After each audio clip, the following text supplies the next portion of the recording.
So, good evening, folks. We are Rudderless. I'm one half of the Rudderless group. My name is David, and I live up in northern Massachusetts. My cohort in chaos. My name is John, and I live a bit farther north in the beautiful state of Maine. You do, okay? And we're going to be back in a bit, and we're actually going to do some improv for you.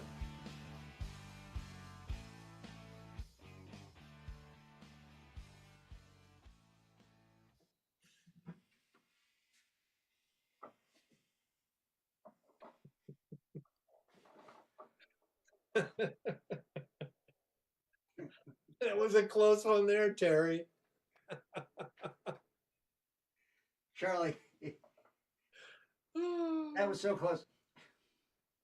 If that got any closer, I wouldn't need to shave for the rest of the week. The look on your face when that was so close. It's almost like you didn't see it coming. Charlie?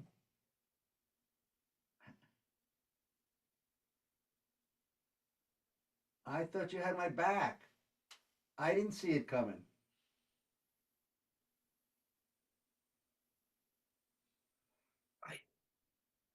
I didn't see it coming either, Terry, until the last second. I thought you was watching out for me. Oh, Charlie, we got our signals crossed again. Boy, that makes it even closer, doesn't it, Terry? Boy, I'll tell you.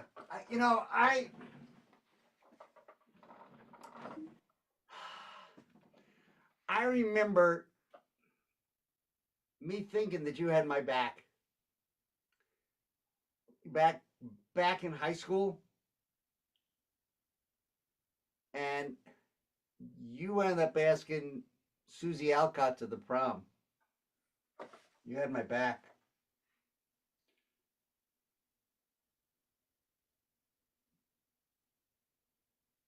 Hey, Terry, you're still holding that against me after all these years.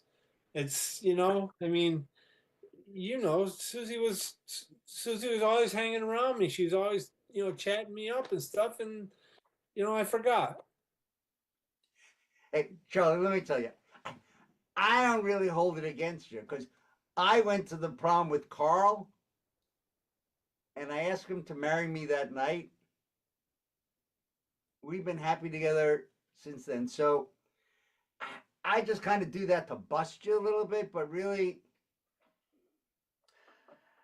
about my back.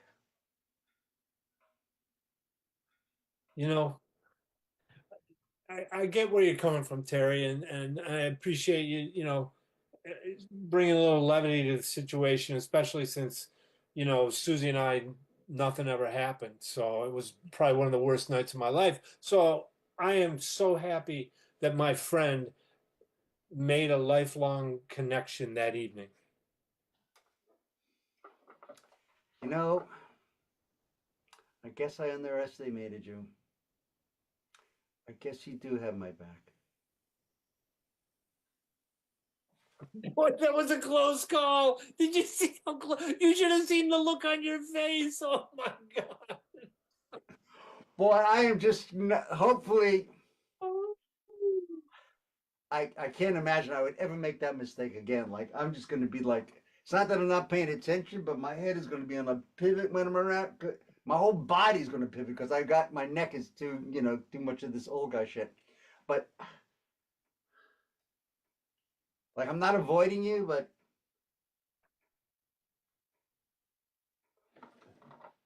yeah, good thing was watching out for.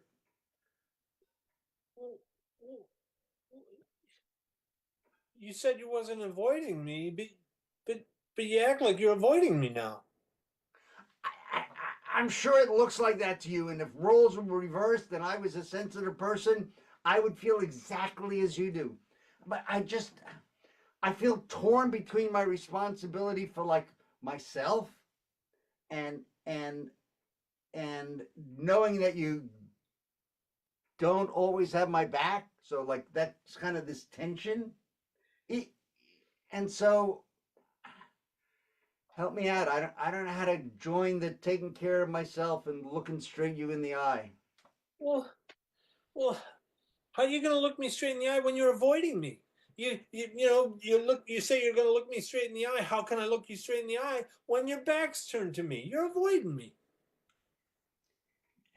Help me work it out.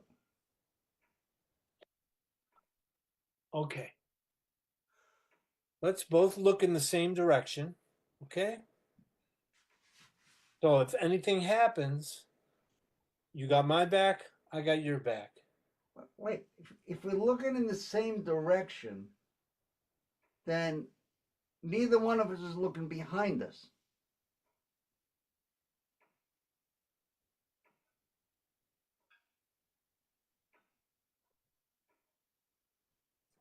Okay, so now I feel like you're avoiding me.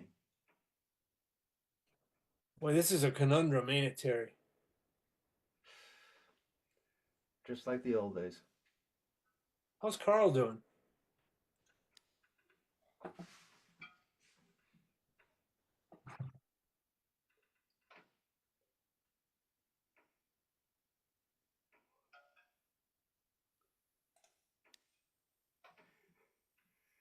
Smithers, you're really burning the midnight oil there, Smithers. You're really burning that midnight oil. Yeah, geez, how long have I been here now? I'm just, I'm starting to hallucinate, but I got to get these books done. Don't you worry, Mr. Johnson. I will have these books done when that sun is coming up over the horizon.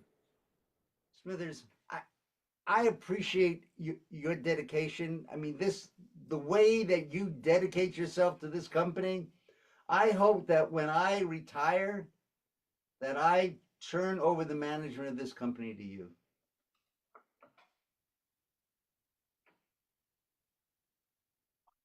You would do that? I'm not sure. I hope that I would do that. It would be the right thing to do, given how competent you are, how dedicated you are, how you work so much harder than anybody else, how long you've been here. I hope I would do that. Wow. I couldn't wait. I couldn't wait to tell somebody, tell my mom. I rose from emptying the waste baskets to owning the company. I, I really hope it plays out that way. Like I want that. I want that more than anything.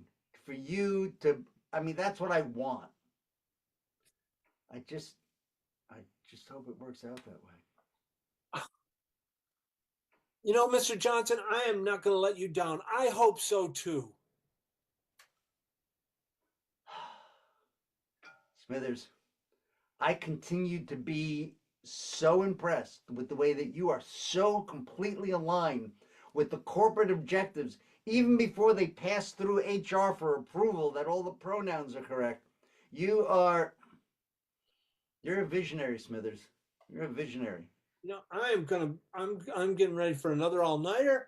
I'm gonna caffeine up, and I am ready to hit these books. Mr. Johnson, don't consider me rude, but I'm going to be ignoring you while I focus on the job before me. No, I appreciate your dedication, and I would never confuse that with rudeness. I just want to, put this overall discussion into like an overall arching context, okay? Because I'm not planning on retiring for another 42 years. Just Mr. Johnson, not a problem. I imagine I've got plenty of work that'll keep me busy in the meantime. But I'll be ready, and I'll be right here in 42 years when you're ready to go off on that sailboat of life. well, that leaves me feeling like it kind of energizes me knowing that the company is going to be like, if I hope to do that. I hope your mom's going to be with us so she'll enjoy that 42 years from now if it happens that way. Mr. Johnson, you and I are on the same page as we've often thought we are. My mom, I'll tell her, look, Mom, in 42 years, I might have a big surprise for you, but I won't go any farther than that.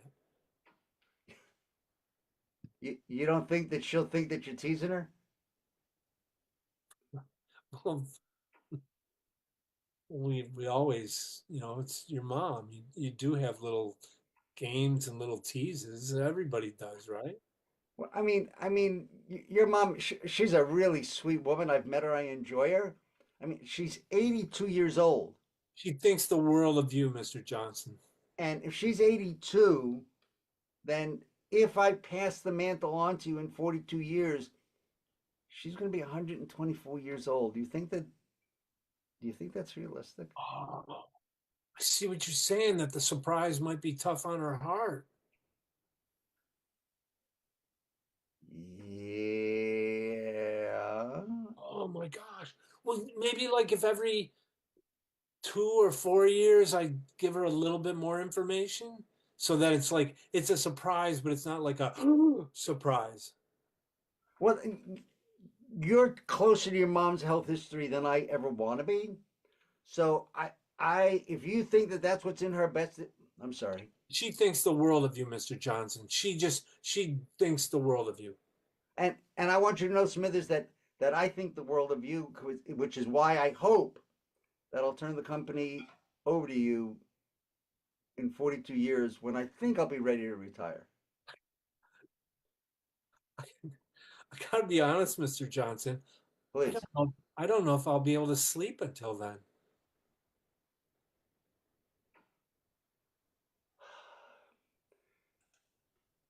Smithers, Yes, Mr. Johnson? not sleeping for 42 years, I'm sure will adversely affect your performance and might influence my desire, my hope to turn the company over to you. Adversely? Adversely. Well, geez, now this is one heck of a conundrum, Mr. Johnson, because I want to give you every waking moment of my energies. I only want every quality moment from you. And in order to create quality moments, you need to take a nap once in a while. Do you think I should take a nap now, Mr. Johnson?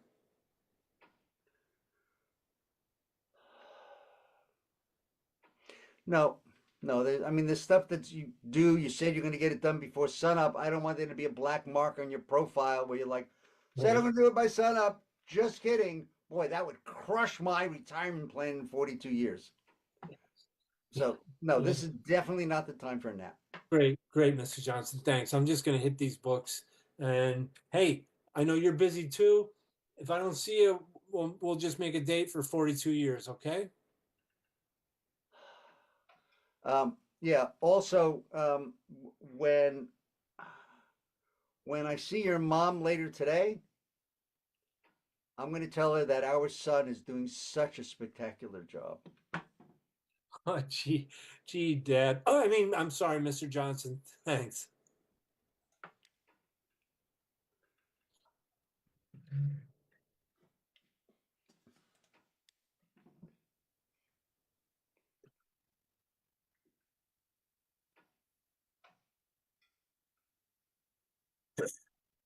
Have a seat, Mr. Pirelli. May I call you Justin? Mm, Okay. Well, the results of your tests are in. mm. This has been. Are you okay, Mr. Pirelli or Justin? Is there anything? Can I get you a cup of water or uh, a warm towelette? Is there anything? I'd like you to be relaxed because we've got to go over a few things here. Got any Jack Daniels? Um, we are not. This is a medical facility, Mr. Perel, Justin. We're not authorized to have alcohol on the premises other than topical. So wait a minute. you're my physician. You're going to deliver results to me. I'm supposed to trust your knowledge, and you don't even know what name to call me by. So, like, how credible are you? Well, I mean, we, Justin or Mr. Pirelli, whichever you'd prefer, we've known each other, for 12 years. I know, all about your health history, of which I'm about to share more with you. And, you know, I, it's funny, in these 12 years, we've never really settled on what you'd prefer to be called. Look, Dr. Thingamajig, I have forgiven the times that I've waited 25 minutes in the reception area. I've forgiven that as just kind of an operational thing that happens, although more in your practice than anywhere else I've ever been. But something about you not knowing my name just really just kind of just sticks in my craw. Well, well, that's interesting. You mentioned that, Justin, Mr. Pirelli.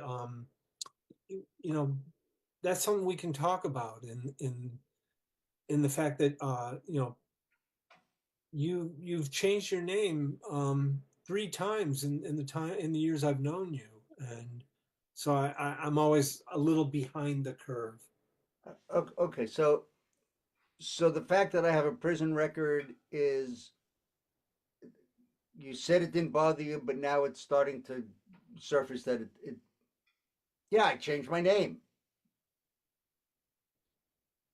Well, you see, it kind of complicates the billing process.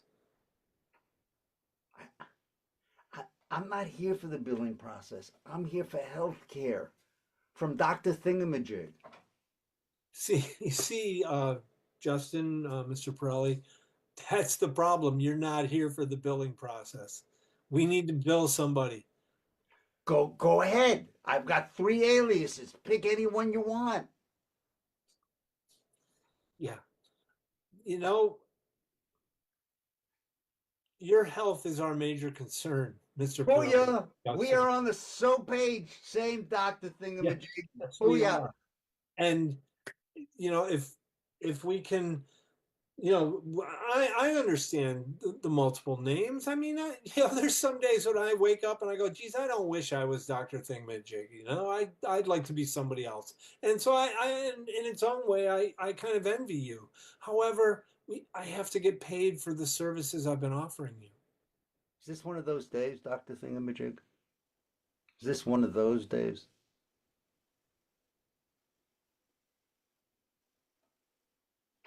You don't have to go there, Mr. Pirelli, Justin. Dr. Thingamajig, I'm not going anywhere. I'm just asking you a reasonable question And from one of my identities, wanting to know if today is one of these days that you wish you were somewhere else. well, well, of course not, Mr. Justin. I love my work. I'm not one of those people who, is miserable going to the office. I love my work. There's a lot of flip flopping here. Like, there are days when I don't really want to be. I love my work. Like, feels to me like you're just looking to like try and guess what's going to work for what you say. And like, which is it? Well, just Mr. Pirelli, there is, you're right there. There is a lot of guesswork in the health industry. Yeah, I'm not a healthcare professional. I'm just guessing that you are somewhere between ambivalent and you don't want to be here. I'm not guessing. Well, I think you can widen the spectrum to, loves his work. So, you should consider that as one of the possibilities. I'll consider that as a possibility on a different day. But you're the one who said to me, right, right here, that there are days when you wish you were somewhere else. You've never said that to me in 12 years, and you're saying it now. I I can't. may I may have said that to Mr. Smithson. Yeah, but he's not the one who has the appointment today. That's not the name I'm using for this visit. Okay, all right, I understand. I compartmentalize myself, There so you go. listen, I'm happy to be here today. I want to share the information I have with you, Mr. Pirelli, Justin, and I just want to make you a better person when you leave here than when you came in. If that's really your goal, for me to be a better person when I leave here than when I came in, would, would you consider forgiving my copay for today?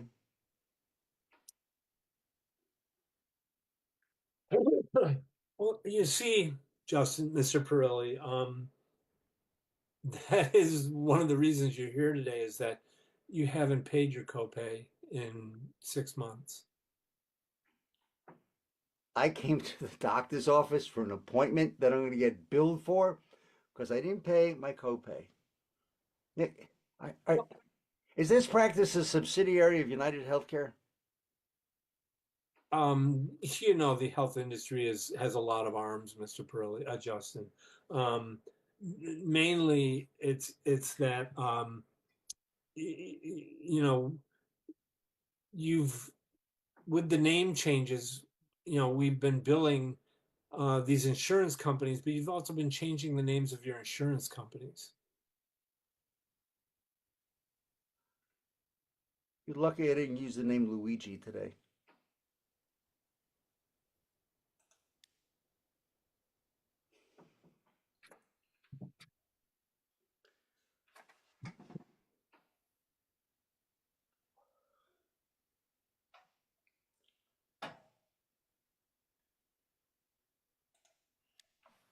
All right. And stretch. Oh, Larry, And stretch. Larry, Frank? the spasm came back. Oh, Frank.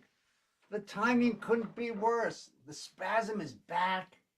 Yes, Frank, the spasm is. Oh, wait, Larry, the spasm is back. It's made me forget people's names. Oh, so you have a brain cramp to go along with everything else. Yeah, the spasm goes right up the lumbar, right into the lower brainstem. Oh, Wow. You know, it's a funny thing about that. Not that I'm wishing you any, muscular discomfort or muscle spasm excessive above and beyond, but you kind of remind me of my Dr. Thingamajig. He like never knew where things were. Larry, Frank. Larry, Yeah. can you get the baseball bat? Oh, Uh, yeah, I could, sure, but it's not time for spring training. So it's Larry, it's baseball bat spasm time. well, baseball bat spasms are really reserved for that period when like the teams are down in Florida and Vera Park and they're basking in the sun and then I get the baseball out and I like yeah batter up, it's going to be a hell of a year here, yep, but I'm not ready for that. So Oh, Larry, yeah. Anything else I could do to help you? Larry, oh my gosh. The last time I had this spasm, it lasted 6 innings, Larry. Oh my God. Oh, that's practically a full game in spring training. Like, and then you can go home after it's over. Oh my gosh. Larry, I appreciate you turning me on to yoga, but I don't see the positive results right now. Aha. Uh-huh. Yeah. So I think you probably conflated, like downward dog with, happy baby or something like that. And so you've really gotten yourself into a pretzel. Yeah, I think this is called tree stump with spasm. Wow, you. So it's really one of these meditative poses where you don't move and you just stay focused on your body for 6 innings. Yeah, yeah.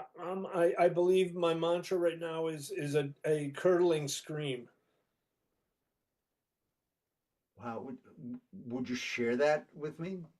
I've never heard a curdling scream mantra. It's internal, Larry. It's internal. If you let it out, it might break the tension in the muscle spasm. Like instead of just let it go. Uh, Go ahead. Go ahead. I'm trying. I'm trying. Come on. Uh, I see your shoulders relaxing a little bit. This is good. Again. oh, Larry, I'm in terrible pain, Larry. Again, louder. I'm in terrible pain. Yes, louder. Ah. Okay. Do you want a hug? Do you want a hug? No. Sure, Larry, please give me a hug and then get the baseball bat. Here's your hug. I'll be back. I'll be back next month with a baseball. Well, thank you, David.